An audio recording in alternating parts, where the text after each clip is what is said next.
देखो, जैसे medical emergency में पेशेंट की जान बचाने के लिए सीपीआर देना पड़ता है, वैसे ही बच्चों अगर आपको अपनी जान बचानी है, ड्रीम कॉलेज चाहिए, तो अपनी स्टडीज को सीपीआर देना सीखो। क्या है सीपीआर समझो। सी से कॉन्सेप्ट, कॉन्सेप्ट क्लैरिटी बहुत इंपॉर्टेंट है। आपके एनसीईआरटी के कॉन्सेप्ट क्रिस्टल क्लियर होने चाहिए। मतलब आज तक आप एनसीईआरटी रीडिंग करते आए हैं, अब से एनसीईआरटी को डिकोड करना शुरू करो। प्रैक्टिकल अप्रोच के साथ एनसीईआरटी को समझो। नेक्स्ट आता है प्रैक्टिस। मैक्सिमम बच्चे रीडिंग वीडियो लेक्चर देखने में टाइम निकालते हैं।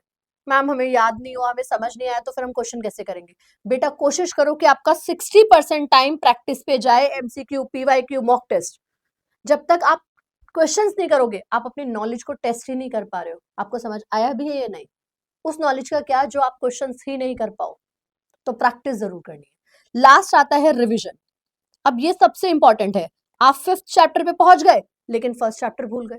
आप 10th पे पहुंच गए, आप 5th चैप्टर भूल गए। तो रिवीजन ऐसे नहीं होती बेटा रैंडमली कुछ भी करने बैठ गए। रिवीजन की एक स्ट्रैटेजी होती है। अगर आपको रिवीजन स्ट्रैटेजी चाहिए, टाइम टेबल चाहिए, कुछ भी अपने लिए कस्टमाइज प्लान चाहिए, तो आप मुझे कमेंट बॉक्स में बताओ, I will definitely help you out. लेकिन बेटा रिवीजन सबसे बड़ी चीज है आपके लिए।